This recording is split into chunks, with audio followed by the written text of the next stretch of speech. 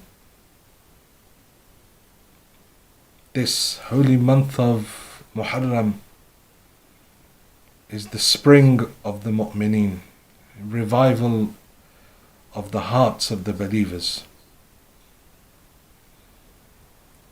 And it is through sorrow that the hearts become revived in this month. Everywhere else you go around the world and you see people who are, trying to revive themselves, detox themselves, it's through happiness. But yet, in the school of Ahl al-Bayt, the revival of our hearts comes through tears from the eyes. And the best of those tears are for Abu Abdullah al-Hussein. Imam Rada salawatullah wa salamuhu alayhi, he says, Kana Abi, in regards to Imam al-Kadhim, when he talks about the holy month of Muharram. He says, Kana Abi idha dakhala shahr al-Muharram la yura dhahikan. Says that whenever the holy month of Muharram would set in, you would never see my father, Imam al-Kadhim, smile. And the narration continues that, and his huzn would continue, his sorrow would build until he reached the day of Ashura. This is that holy month, where from this night onwards, at the very least until the day of Ashura, that sorrow should be building within us. Yes, we have no Husayniyah or masjid to go to this year, but our homes should be such that they embody those principles. They become our second masajid, if they already were not. It's, as I keep saying, it's a great opportunity to observe our home life, to see how it is, how religious my home life really is. Do I really embody the teachings of Ahlul Bayt? And if I find I cannot have that same hal, that same passion as I did in the Husayniyah, then maybe there was something wrong in my home situation, in the way that I'd set up my household, in the things that I did, that has taken away that barakah from my home. So this gives us a good opportunity to go and to reassess our own homes. And when it talks about majalis in the narrations, because there are many ahadith about the majalis of Abu Abdullah and Ahlul Bayt as a whole, it doesn't say the majlis of Abu Abdullah in the masjid or in the Imam Bargah or amongst mu'mineen. No, in one of the narrations, Imam Sadiq salawatullah wa salamuhu alayhi, he says, Nafas al-mahmum li dhulmina tasbih. He says that that pain-filled sigh that a person lets out hearing about the dhulm that befell Abu Abdullah or other members of Ahlul Bayt, tasbih. It is tasbih. It's like saying Subhanallah, Subhanallah. وَهَمُّهُ لَنَا عِبَادَةً. And feeling sorrow for us, being sorrowful for us is ibadat, is worship. وَكِتْمَانُ سَرَّنَا جِهَادٍ فِي سَبِيلِ اللَّهِ. And hiding our secrets is like doing jihad in the way of Allah. And then the Imam, after that, after he's given this narration, he says, Yajib, it is essential that this hadith be written in gold. That's how important these words that I have just said to you, the Imam says, are. He says that Yajib, it is wajib, it is incumbent that you write these words in gold. That's how much weight they have. The sigh, nafasul mahmum, the sigh filled with pain for Ahlul Bayt is tasbih. Sorrow for them is ibadat, and hiding their secrets, i.e. there are certain narrations from Ahlul Bayt where the Imam saying, hide this from our enemies. Do not tell our enemies about this. If our enemies knew about this, they would not accept it. Says in regards to those narrations, says hiding those is jihad, is striving in the way of Allah subhanahu wa ta'ala. So here in that narration you saw that it doesn't say that you need to be in a masjid. You don't need to be in a Husayniyah. No, in fact, all of these things can be done within one's home and still be able to reap the benefits of it. In another narration, and this is something that you can take as advice and something that we can maybe practice up until Safar, where Imam al-Sadiq is speaking about certain things. He says that whenever you hear the name of Imam al-Hussein, make sure that you say Sallallahu alayka ya Aba Abdullah. He says because you will be counted from amongst the Za'irin of Imam al-Hussein. This year, many of us will be deprived of the ziyarat of Imam al-Hussein because of the situation around the world and the situation in Iraq. And so we won't be able to go on ziyarat. Imam Sadiq says, don't worry about that. Just say Sallallahu alayka ya Aba Abdullah and you will be counted amongst the Za'ir of Sayyid al-Shuhada. He says, when you hear the names of the Ashab, you hear someone say Burayr or Zuhair or Abis ibn Shabib al-Shakiri or Yazid ibn Subayt, is again one of the companions, not Yazid ibn Muawiyah. Yazid ibn Subayt is one of the companions of Aba Abdullah. He says, whenever you hear their name, call out, Ya laytani kunta ma'ahum fa'afuza fawzan adima. Say that and you will be counted or be given the thawab amongst the shuhada of Karbala. And then the third thing that the Imam says, say constantly, La'nallahu qatalika ya Aba Abdullah. Send la'na upon the killers of Aba Abdullah al-Hussein. Why? He says the effect of this is that you will be given a house in heaven next to the Prophet and his Ahlul Bayt. Three things that we can all do every day in this holy month. This is the importance of these majalis, these mahafil. You know, there are various narrations that talk about the majlis of Aba Abdullah and the effect that they will have on a person, or the benefits that will be given towards a person. And we can summarize them all very quickly in 7 major points. This is the first effect is, it is ibadat, as we already mentioned. The second is that it is dua, you gain the dua of Ahlul Bayt. Sayyidah Fatima alayha salam, she will do dua for those that mourn Aba Abdullah.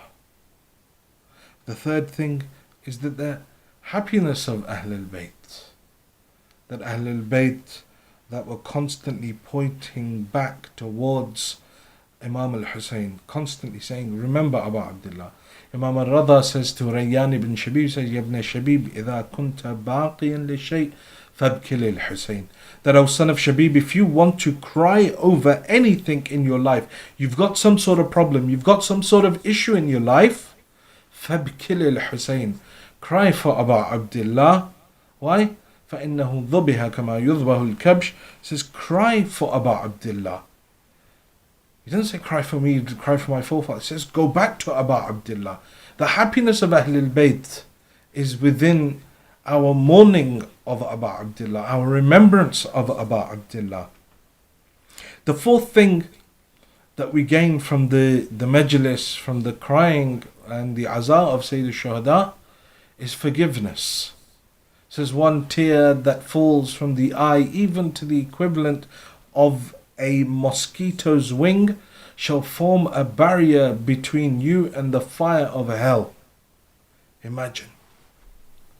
Just one tear. Then the one that does buka, the one that does all of these various forms of azan, truly, Imagine what their reward is. The next effect is the ease of passing over the sirat. That sirat that is thinner than a hair, sharper than a sword, that sirat that will take thousands of years to pass, because at each there are multiple stations, each station 1,000 years long, where a person will be questioned about their salah, will be questioned about their charity, will be questioned about various things. It says if you want to pass over that sirat in the fastest way, then the majlis of Abu Abdullah, the crying, the mourning, the azan of Sayyid al-Shuhada will help you attain that. The next thing is that it revives the hearts. Hearts that are rusty through sin, hearts that have committed haram, those same hearts, when tears fall for Abu Abdullah, they begin to become cleaned. They begin to shine again. They're given life once more. The seventh thing is that it will increase the tawfiq in your life, the opportunities within your life. Everything that we have within our life is tawfiq min Allah. It is an opportunity, is a chance from Allah subhanahu wa ta'ala. However, sometimes our sins cut away that tawfiq. I can't recite dua as I used to recite dua. I used to recite salah on time. Now I can't recite salah on time. Says that tawfiq min Allah is increased through your mourning of Abu Abdullah al-Hussein. 7 main characteristics. There are many others that we can talk about, but these 7 are enough for us to understand the importance of these majalis. And nowhere does it say it must be done in the Husayniyah. Rather, there's more indication within the narrations of turning your homes into a Husayniyah. And alhamdulillah, this year Allah subhanahu wa ta'ala has given each and every one of us that tawfiq, that opportunity to turn our homes into a Husayniyah. This year's topic for our lectures, as was advertised, is hope and despair. In this post or during COVID world that we're living in, despair is commonplace and hope is difficult to come by. Everyone's thinking, how long will this last? What can I do? How am I going to get out of this situation? And so despair is becoming common. People are despairing in their family lives.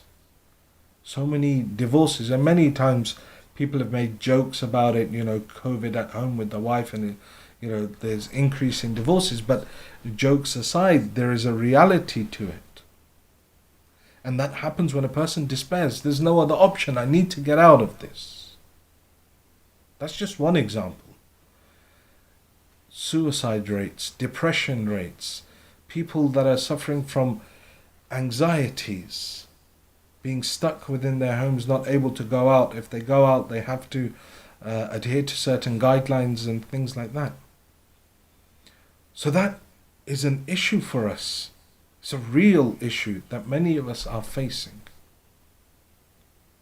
And Karbala, one of its most profound lessons is the lesson of hope. Karbala is utter despair. If you take just one of those things that happened to Abu Abdullah al-Hussein in Karbala, we would have despaired. Thirst. 3 days, no water. There is a flowing river in front of you, but they're not letting you go near it. They're saying to you, when Burayda Hamadani goes to visit Umar ibn Sa'd, he says to him that Zuhair ibn Qayn goes to visit Umar ibn Sa'd, he says to him that Zuhair, the pigs and the dogs of the wild are drinking from the Furat, and the children of Rasulullah are thirsty, and you won't let them drink. This was that situation. In other places, there are individuals that were taunting about Abdullah. People like Abdullah ibn Hawza, who we may talk about in the later lectures, but he stands there in front of about Abdullah and says, Hussein, by Allah, you will never drink any water until you enter the hellfire, and there you shall drink the water of hell. Astaghfirullah. That thirst, if we were faced with it, we would have despaired. But yet here, Sayyid al-Shuhada, thirst. The number of his own army compared to the number of Yazid's army. 10 times, 20 times, 30 times the number. Here, 72 to 100 and something people, depending on narrations. Over that side, 30,000, 60,000, 100,000, various narrations are there. But regardless of how many there actually were still some many times over the amount that Abu Abdullah had with him. His companions that were by his side as well. The numbers were few compared to the huge army that stood in front of them. Death of his loved ones. Yawmul Ashura, as the day of Ashura dawns, he's going to his childhood friend Habib's body. He's going to the body of Muslim ibn Awsaja. He's going and watching one by one his beloved friends and family members be cut to pieces, get killed one after the other. His brothers are being killed. He watches his brother Abbas as his arms are cut and he falls to the ground. In that situation, I would have despaired. But Hussein is the figurehead of hope. Now he's going out, he's trying to change these people. 17 different khutbahs on the plains of Karbala Abu Abdullah gives. But no one listens. No one listens. Hatta Imam al-Sajjad, he says that كُلٌّ يَتَقَرَّبُ إِلَى اللَّهِ عَزَّ وَجَلْ بِدَمِهِ. Says that every single one of those individuals that stood against Imam al-Hussein in Karbala, they were all seeking nearness to Allah through spilling his blood.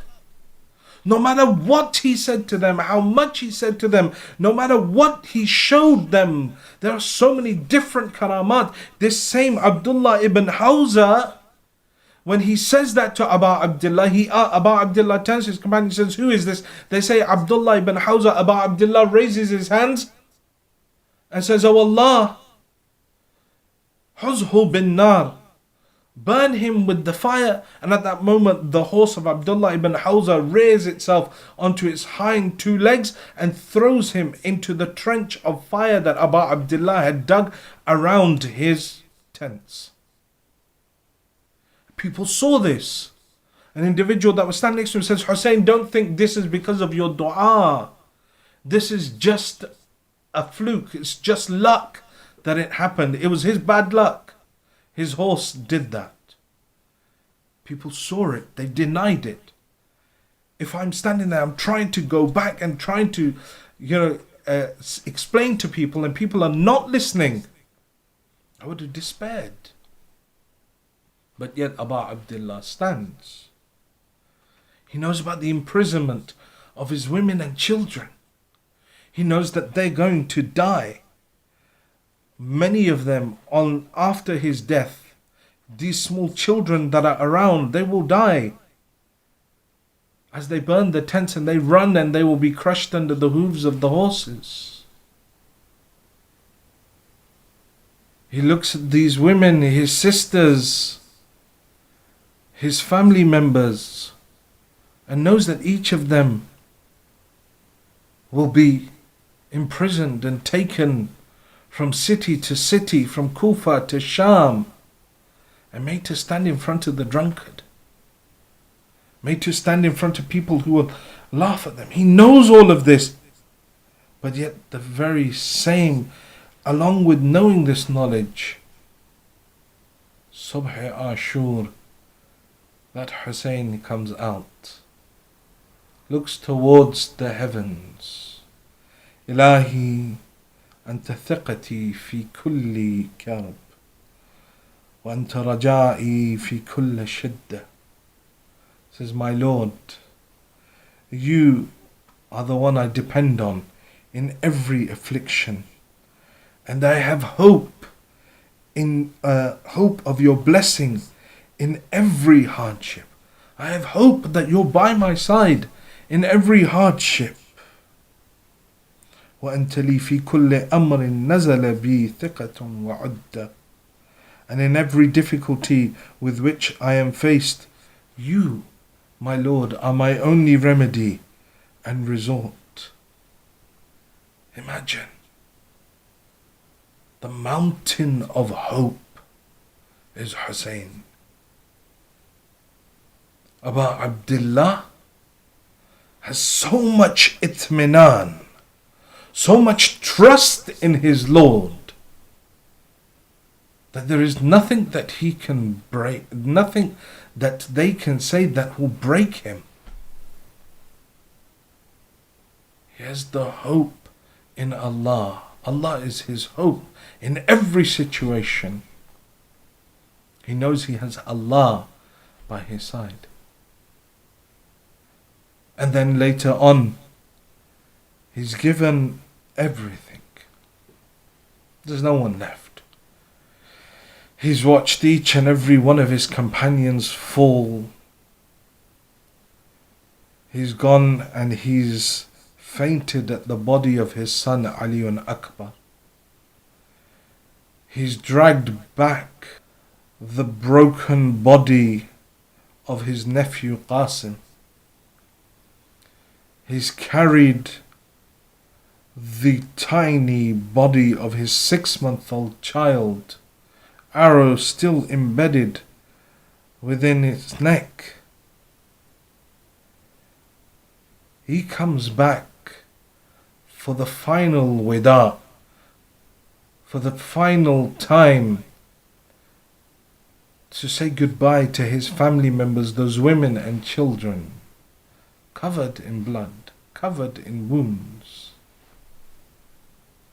And this mountain of hope, of trust in Allah, turns to the women folk of his household. Ista'iddu lil bala. Prepare yourself for difficulty. وَاعْلَمُوا أَنَّ اللَّهَ تَعَالَى حَامِيكُمْ وَحَافِظَكُمْ. And know that Allah is your aid and your protector. وَسَيَنْجِيكُمْ مِنْ شَرِّ الْأَعْدَاءِ. Says, and know that Allah will save you from the evil of your enemies. And know that they shall face the severest of adhab. And you, as a result of these trials and difficulties, will be blessed with the multiple ni'mah blessings of Allah subhanahu wa ta'ala. Look at the hope that he is giving, his itminan, his calmness. But yet he's telling them, and nowhere do you find that any of the women stood, or any of those members of Ahlul Bayt stood, why are you doing this? Don't do this to us. No, ista'iddu lil bala. He's telling them, prepare for trials. But know that through these trials, these individuals that shall do dhulm upon you will face the worst of punishments. They will face the worst of adhab. And you shall come out on top. Hope of Sayyid al-Shuhada. In these days, we need hope more than anything. The world is changing, and at the same time as having to deal with this COVID, Muslims are still being targeted. So hope is in short supply. Despair is very easy to come by, because that is what shaitan uses. And there are multiple reasons, there are multiple times when the person begins to despair. At the time of sin, that's one of the reasons of despair. Sin. A person commits so many sins that, and when they finally realize, they say, "Oh no, there's no forgiveness for me. Allah won't forgive me for what I have done." But yet Allah subhanahu wa ta'ala in the Holy Quran is saying, "Ya ibadi alladhina asrifu ala anfusihim, la taqnatu min rahmatillah." He's telling the Holy Prophet, "Qul ya ibadi alladhi asrifu ala anfusihim." Tell my servants that have been extravagant with themselves, la taqnatu min rahmatillah. Do not despair of the mercy of Allah, because Allah will forgive all of your sins. You look at the personality of Hurr ibn Yazid al-Riyahi. Hurr, an individual, if you think about it, we don't really know about Hurr's life before Karbala. What is it that Hurr did?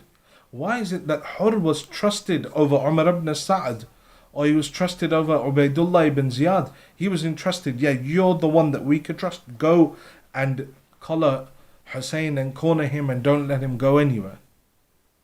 And we don't know how many other dhulm Hurr did.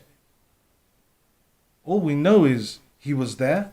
He was someone that the government of Yazid highly trusted to put in front of a contingent, and knew that he had the particulars that would make him successful in stopping Abu Abdullah. Otherwise, why else would they send him? They'd surely have someone else. This person is a better person, he's more hard-hearted. But they selected Hurr for that job. And that makes a person think that really, how bad was Hurr before he met Abu Abdullah? But yet, when he comes Subh Ashur, Halli min tawbah, Abu Abdullah, is my tawbah going to be accepted? And whoever comes to the door of Imam al-Hussein, truly, then there is no will it be accepted, is there a possibility? No, now that you've come to the door of Imam al-Hussein alayhi salam, now there is forgiveness. So the first thing that causes hopelessness or despair within a person is sin. The second thing is failures. Certain times we've tried so hard and we failed. We failed at certain exams or businesses or different things. And a person could turn around and say, "You know what, there's no point. I forget it. I don't want to do this. I lose hope." Failures are there, and the whisperings of shaitan alongside it that keep on coming to a person, that keep on reminding a person, and work on it till the person becomes despondent, becomes hopeless of the mercy of Allah subhanahu wa ta'ala. The fourth thing is monotony and tedium. Doing the same thing over and over. Person gets up in the morning, goes to work, gets stuck in traffic on the way to work, uses the same route, gets into the workplace, does the same routine and over. Then at the end of the day, he goes back, caught in that same rush hour traffic. And those in London will obviously relate to this more, that get caught in that rush hour traffic, go back home, eat, go to sleep, maybe spend some time with the children, and 5 years, 10 years, 15 years go by. And then one day that person has a realization that, what have I been doing? I've just done this over and over. I've not done anything with my life. I've not developed anything. I've not gone anywhere. That monotony, that tedium causes that hopelessness, causes despair within a person. And each of these have solutions. We don't have time to go into them right now, but inshallah in the later nights we'll touch upon them. The fourth thing that causes hopelessness within a person is comparison. When a person is constantly comparing themselves to others. Fulan has this, I don't have this. Or at times other members do it. And as parents, sometimes they do this comparison with their children, and that creates hopelessness in the mind of a young child. Look at Fulan's son, he got this grade, he got into this school, and you, nothing. This constant mughayth and this constant comparison is problematic. A wife to her husband, oh, her husband takes her out and does this, or a wife or a husband to his wife, oh, his wife does this, you don't do this. This comparison, constantly comparing, will create hopelessness within a person. Non-fulfillment of dua. When a person is asking for something, and it doesn't get fulfilled, instead of thinking maybe there is not any benefit in it for me, a person instantly goes towards despair. Why isn't Allah answering? I've been asking for so many years and still He hasn't given me anything. I give up, forget it. Maybe it is because God doesn't want me to have children. Maybe it is God doesn't want me to be rich. Maybe it is that God doesn't want me to get married. Forget it.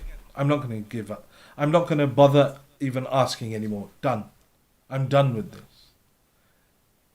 That despair is a problem. I mean, despair is haram. Ya'as is one of the gunahane kabira, one of the greatest sins. So non-fulfillment of dua. The sixth reason for despair is a lack of self-esteem. When a person doesn't have enough self-esteem, self-worth, so they end up becoming despondent, full of despair. You know, I'm not good enough, I can never be good enough, I don't want to even try. And so they become full of despair, hopeless. The next thing is fear of death. That can bring ya'as, despair within a person. Not knowing or not understanding it, the fear of death. I knew of a case of a sister who was having crippling anxiety, having gone to a funeral of a close friend. And when she came back, you know, she couldn't sleep. She felt like she was going to die. She was having panic attacks, anxiety, not understanding what death is. You know, we generally have this thing where we make death a taboo. We're afraid of death. We try and make our children afraid of death. You know, and the society as a whole is, you know, a society of, you know, live like you're going to live forever. And so we have this aversion to death.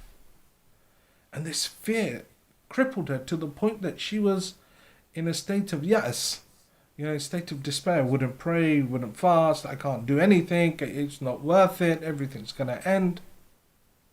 So the fear of death is something that creates that despair within a person.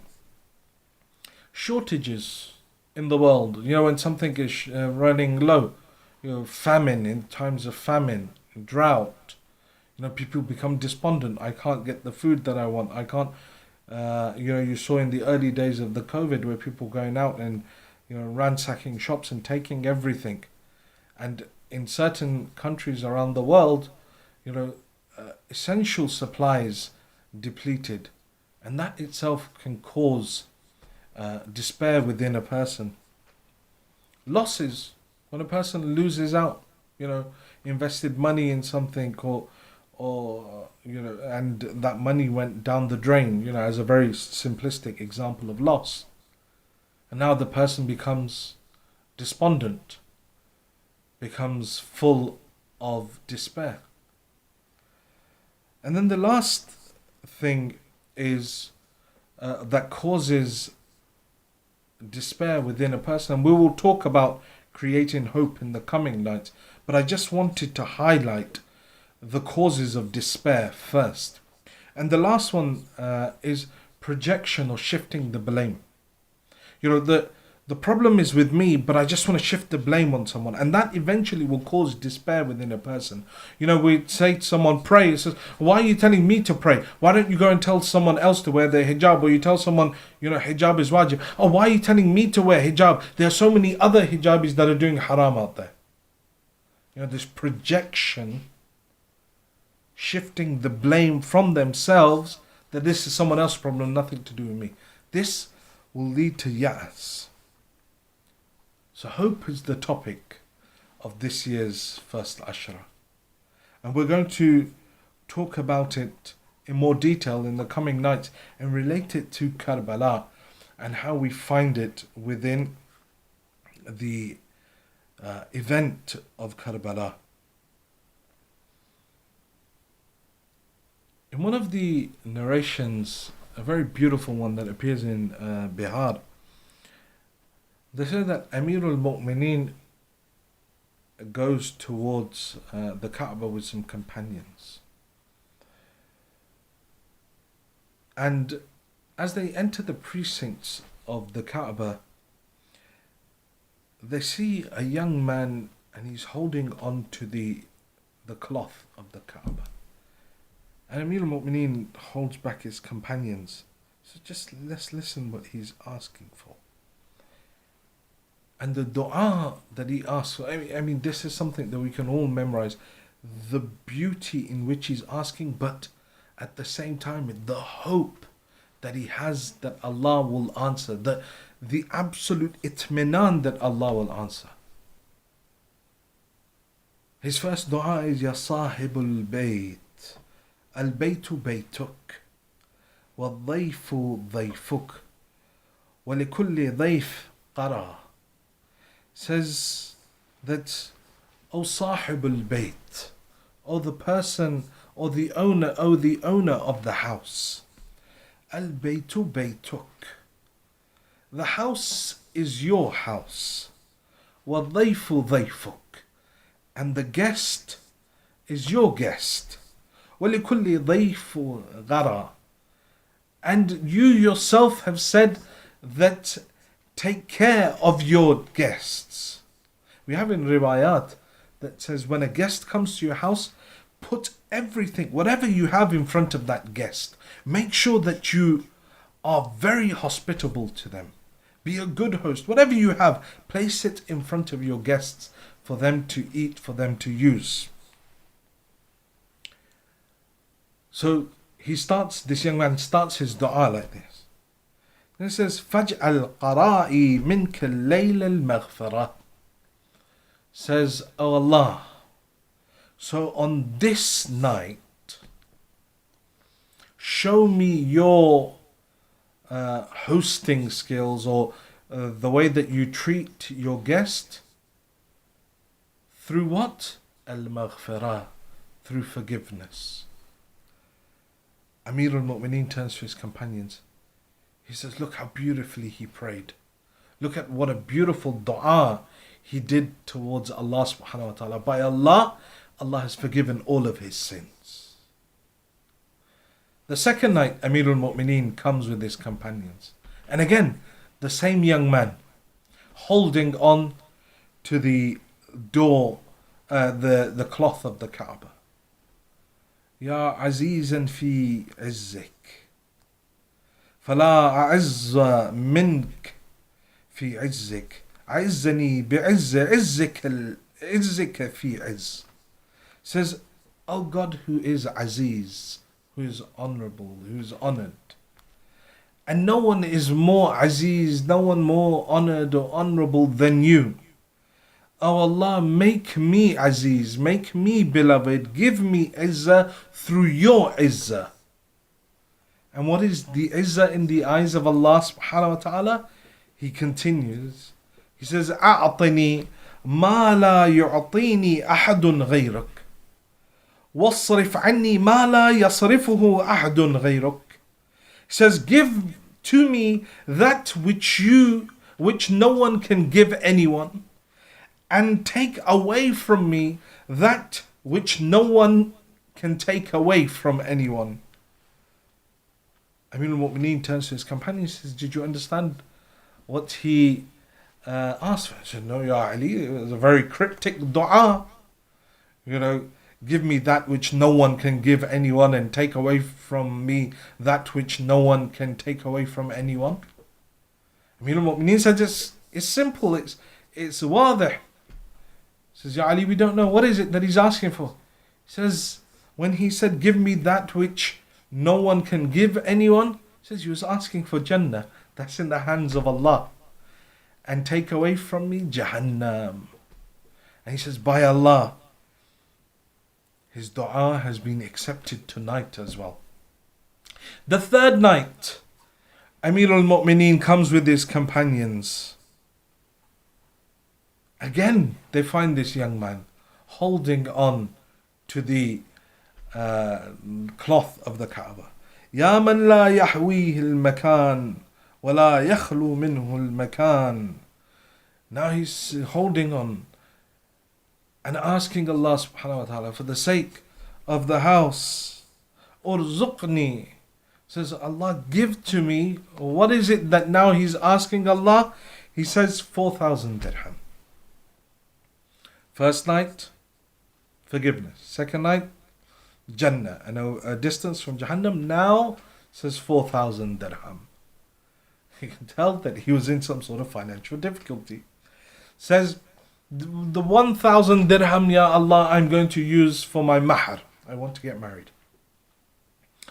The second 1,000 I will use for a house.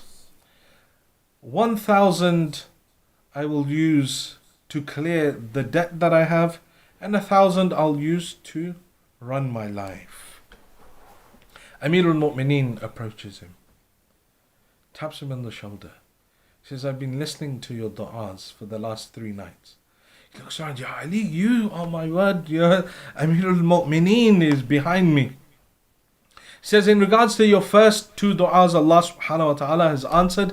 In regards to the du'a that you did on this night, come to Medina, come to the area of Bani Hashim and ask for the house of Ali. I will give you the 4,000 that you need. Some days pass, Amir al-Mu'mineen goes back. And this man makes his way to Medina. Imam Hussein is young, playing in the streets. Sees him, runs home, says, Father, the one that you promised in Mecca that you would give him money is here. Amir al-Mu'mineen realizes there's nothing in the house on that day. So he calls Salman. He says, Salman, we don't have any money. What do we do? He says, Ya Ali, what do you suggest? Amir al-Mu'mineen says, Rasulullah gifted me a garden. Says, go and see how much that garden is worth. So Salman goes in the marketplace and barters, comes back, says, Ya Ali, 12,000 dirham. The rate has gone up. Amir al-Mu'mineen says, sell it, bring the money. Salman brings the money, 12,000 dinar, afwan. And so Amir al-Mu'mineen, he takes 4,000 dirham and he gives it to this man. And he goes on his way. Now 8,000 dirham are left with Amir al-Mu'mineen. They say that the poor of Medina had heard that Amir al-Mu'mineen has some money. And before the day could end, there was a whole line outside the house of Amir al-Mu'mineen as he walked home. And he would take handfuls of money and give each one of them until he reached his door. He didn't have a single dirham. This is the true Amir. Gave everything. But you see how this young man does this dua. How much hope he has. He didn't ask for the money straight away. First he asked for his forgiveness. The second thing he asked for Jannah. And then on the third day he asked for money. Inshallah, in the coming nights we will look at this idea of hope through the lens of Karbala, and to try and create this hope within ourselves that we too can be from amongst those individuals that were there in Karbala serving their Imam, and we too have that level of hope when all things become more difficult, that we can stand by the side of our Imam with that level of itminan. First nights of Muharram,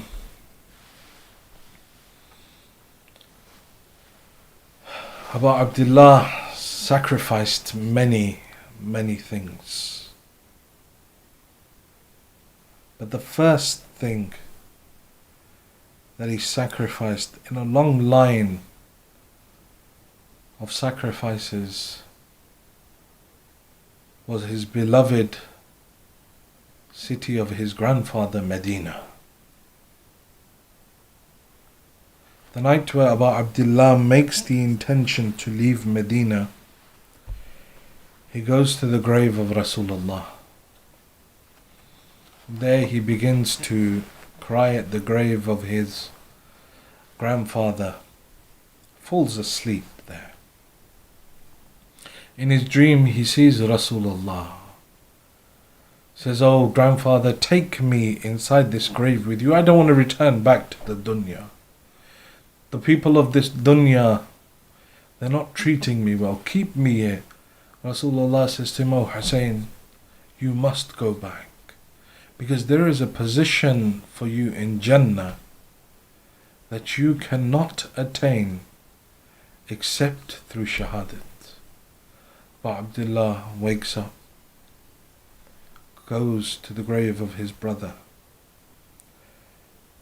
and then as the night passes, he goes to that lonely grave, that grave that his father had hidden all those years ago so that the enemies do not realize, the grave of his mother Zahra. And I don't know what Abu Abdullah was thinking about when he went to his mother's grave, that this was the first dhulm that was done on Ahlul Bayt. This death that occurred of this blessed lady. Maybe he remembers the times when she would sit by the grave of her father saying, "Subbat alayya masa'ibun law annaha subbat ala al-ayyama sirna layaliya."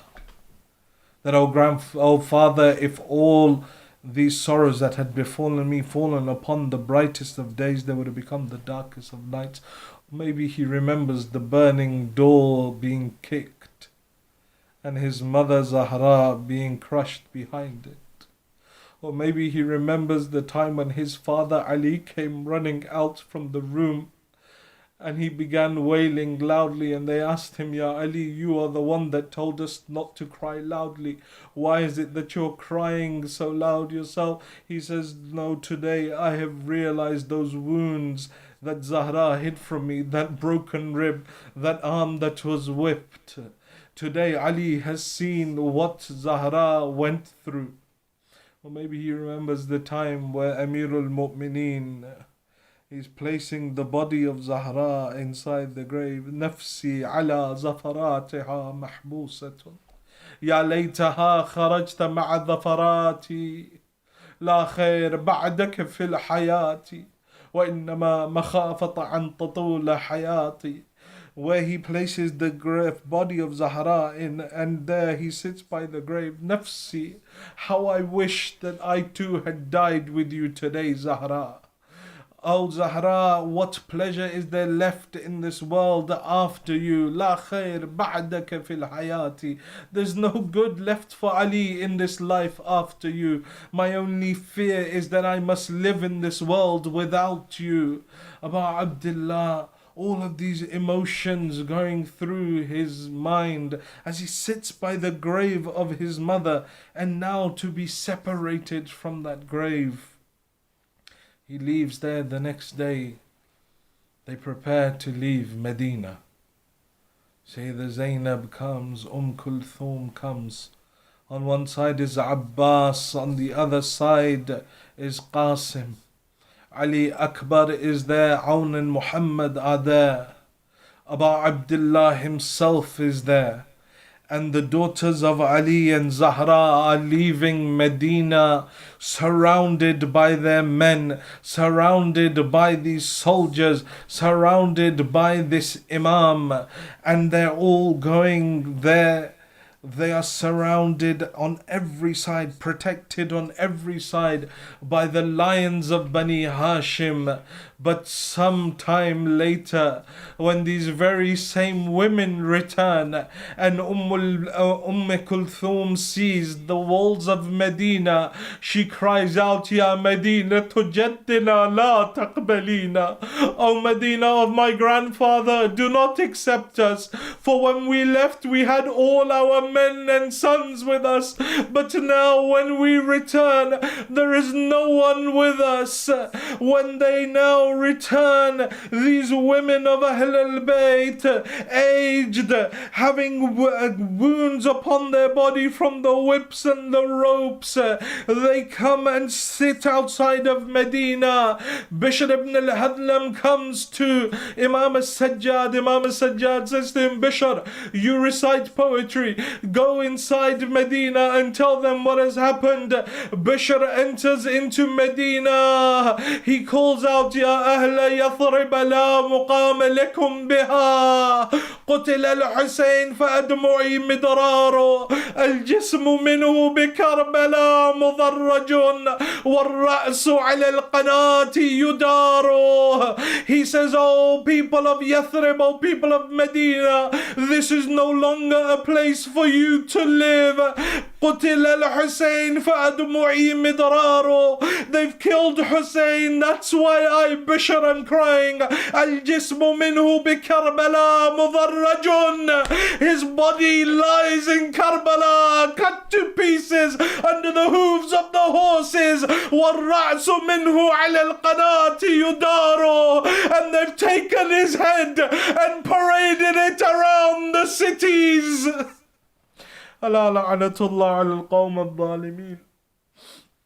وسيعلم الذين ظلموا أي منقلب ينقلبون. إنا لله وإنا إليه راجعون. We pray to Allah subhanahu wa ta'ala to forgive our sins. We pray to Allah subhanahu wa ta'ala to forgive the sins of our parents. Oh Allah, those of our parents that are alive, give them long lives. Those of our parents that have left this world, give them a place next to Ali Muhammad in Jannah. Oh Allah, those who are ill, give them shifa'ah. Those who are in debt, clear their debts. Oh Allah, allow us to do the azadari of Sayyid al-Shuhada in our homes. Allow us to establish the majlis of Aba Abdullah within our homes. Ya Allah, keep safety azadar of Sayyid al-Shuhada around the world. Ya Allah, hasten the reappearance of the Imam of our time and allow us to be amongst his true muntadhirin, his true waiters for the acceptance of these du'as and any other du'as that the brothers and sisters have brought on this night. Please recite 3 of your loudest salawat ala Muhammad wa ali Muhammad.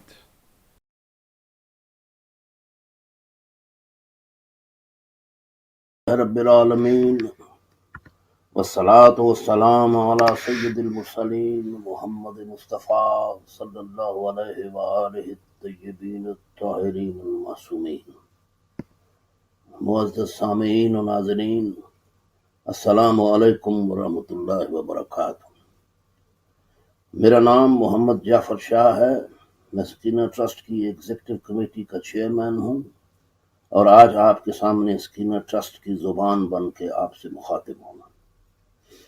خواتین و حضرات، میں سوائے امام زمانہ علیہ السلام جل اللہ تعالی فرج الشریف کے اور کسی ایسے شخص کو نہیں جانتا جو اس ادارے اور اس کے ایسٹس پر اپنا حق ملکیت جتا سکے۔ نہ یہ کسی کو اپنے باپ کے ورثے میں ملی ہے اور نہ کبھی کسی کی وراثت بن سکے گی۔ یہ آپ کے لیے ہی ہے۔ یہ ایک مسجد ہے، امام بارگاہ ہے، کمیونٹی سینٹر ہے اور ایک تعلیمی ادارہ ہے۔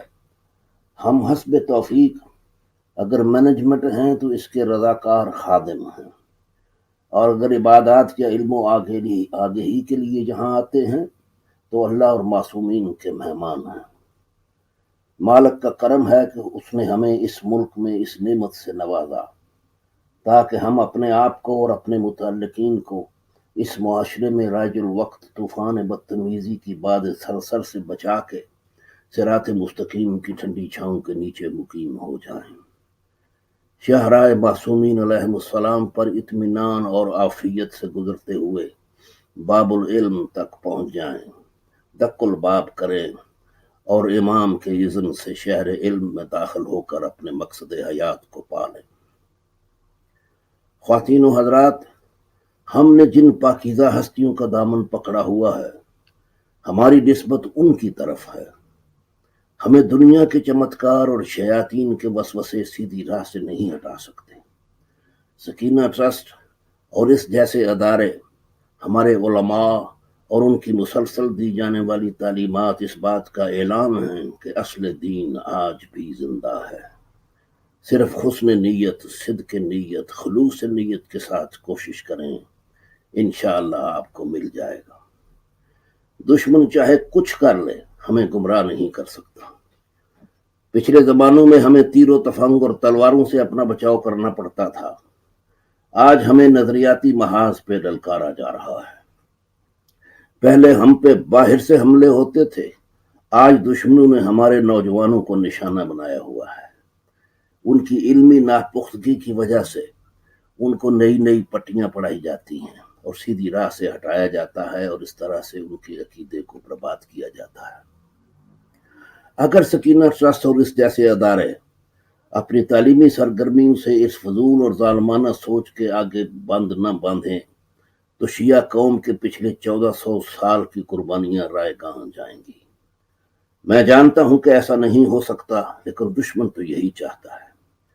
پہلے انکار ولایت اور امامت سے گمراہ کرنے کی کوشش کی، جب اس سے کام نہ چلا تو شیعوں میں گھس کے نظریاتی فرنٹ پہ ولایت کو الوہیت پہ منطبق کر دیا، یعنی کسی طرح سے شیعہ قوم کے دین کی عمارت میں دراڑیں ڈال کے اسے مسمار کر دیا جائے۔ اللہ سبحانہ و تعالیٰ نے ہمیں آج تک ان کے شر سے محفوظ رکھا ہے اور انشاءاللہ ہمیشہ رکھا رہے گا۔ ضرورت اس امر کی ہے کہ ہم اپنی ذمہ داری کو ادا کرتے ہوئے اپنے علماء حق اور سکینہ ٹرسٹ جیسے اداروں سے منسلک رہیں۔ امام کی ظاہری غیر موجودگی میں سوائے پیغام خدا اور رسول اور ائمہ معصومین اور ہمارے علماء حق اور صحیح اداروں کے اور کوئی راستہ نہیں جو ہمیں اس حملے سے بچا سکے۔ ان بچوں کو گمراہ کرنے والے اپنے ضمیر کو ڈالروں کے ڈھیر کے نیچے دفن کر چکے ہیں۔ ان کا مقابلہ صرف اپنے اداروں کو مضبوط کر کے اور ان کے ذریعے علماء کو مہمیز دے کر ہی کیا جا سکتا ہے۔ اس کا علاج صرف تعلیم ہے، کفر کے فتوے نہیں ہیں۔ یہ نظریاتی فرنٹ ہے، یہاں صرف دلیل اور برہان کو ہی ڈھال بنایا جا سکتا ہے۔ خواتین و حضرات، یہ راہ خدا ہے۔ ان اداروں کو مضبوط کرنا راہ خدا میں خرچ کرنا ہے، چاہے وہ دام میں ہو، درہم میں ہو، قد میں ہو یا سخن میں ہو۔ جس چیز کی اللہ نے آپ کو توفیق دے رکھی ہے اسے آپ راہ خدا میں خرچ کریں۔ قرآن ان احکام سے بھرا پڑا ہے۔ معصومین علیہ السلام نے اپنے قول اور فعل کے ذریعے اس کی تائید اور تاکید کی ہے۔ اس لیے اس بات کا خاص دھیان رکھیے گا کہ مال کی کمی کی وجہ سے اداروں کی کارکردگی میں کمزوری نہ آنے پائے۔ یہ ادارے نہ صرف آپ کی ہدایت کا سامان ہیں بلکہ آپ کے لیے ایک آزمائش بھی ہیں۔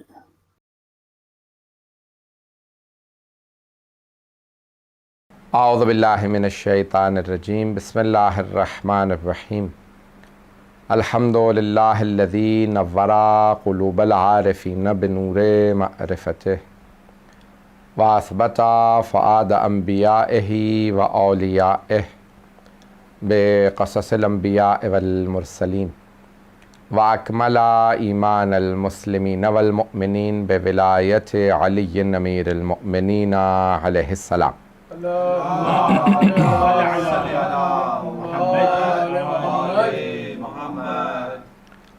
والصلاة والسلام والتحیۃ والاکرام علی افضل الموجودات العبد المؤید والرسول المسدد المصطفى الامجد المحمود الاحمد